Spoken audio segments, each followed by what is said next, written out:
I'll start by saying I'm amazed you clicked on this video. Kant's Categorical Imperative is not the most entertaining title, so either you're a stressed out college kid or you're an individual with no regard for your personal time. But I promise that the Categorical Imperative is a pretty interesting idea. You're lying to yourself, Brian. Kant wanted to figure out what is morally right, what is morally wrong, and which actions of ours fall into either category. And so to try and answer this question, he came up with the Categorical Imperative. There are three formulations of the Categorical Imperative. If an action of ours satisfies any of the formulations of the Categorical Imperative, it would be a morally right action to perform. But in this video, we'll look at the first two formulations of the Categorical Imperative, as these are the most famous and cited ones.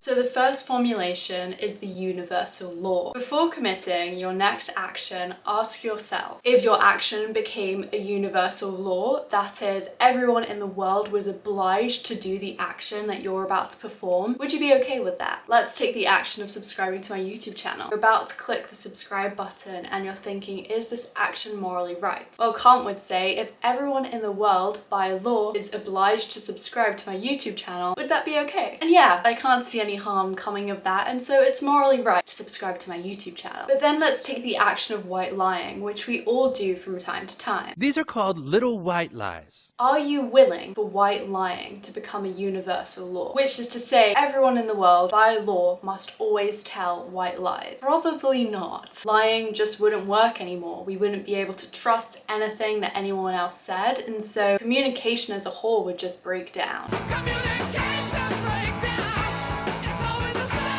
The law would become self-defeating. Therefore, Kant would say, via this first formulation of the Categorical Imperative, that it is morally wrong to tell white lies, and that we should never do it. Kant would say that lying in any scenario is wrong. So that's Kant's first formulation. If you're willing for your action to become a universal law, then it's morally right. But if you wouldn't want your action to become a universal law, then maybe don't do it. It's morally wrong. Which leads us onto formulation 2, which is the formula of humanity.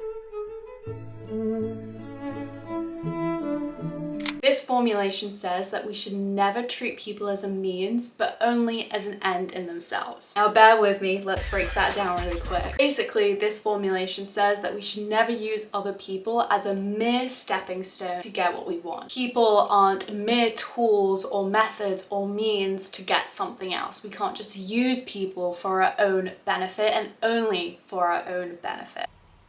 You're not just using me, are you? What about people like doctors or baristas? In a way, we're also using them. I'm using a doctor to get a treatment, and I'm using a barista to get a coffee, which in my world is one of the same. Well, Kant says it's okay to interact with people transactionally, but again, we can't see other people as a mere means. We have to recognize doctors and baristas as humans with equal dignity and respect. And that's his second formulation of the Categorical Imperative.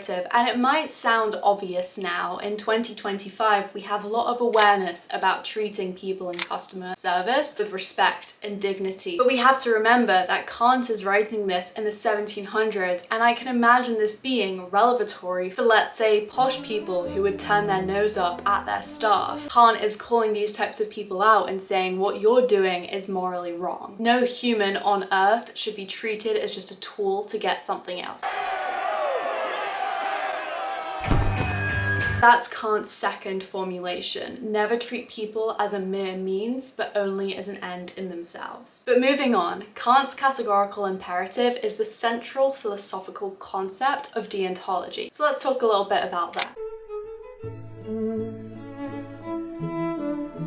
So deontology is the ethical theory that uses a set of rules derived from reason to decide whether an action is morally right or wrong. And that makes sense in the title of the ethical theory. Deontology, the Greek root deon, means that which is binding or duty in Greek. These rules might look like don't lie, don't cheat, don't steal. So if the action that you perform violates any of these rules at any given point in time in any different circumstance, a deontologist would say or doing something that's morally wrong. I'm sorry, Cleveland, but cheating is morally wrong. But of course, there are some limitations to deontology. Following set rules like this, don't lie, don't steal, is very rigid. Sometimes by breaking certain rules, we might actually be doing the most good. So let's go over a famous example which shows how dedicated Kant was to always following these rules, and where some other people might think, maybe not. Maybe breaking a rule is good in certain situations. So this is the murderer at the door situation. Let's say you and your friend are hanging out in your house and an axe murderer comes to your front door, knocks on the door, you go and open the door, and they say, "Is your friend home? I want to kill them." Kant would say we cannot lie. In no circumstances can we lie, and so it's our duty to tell the axe murderer,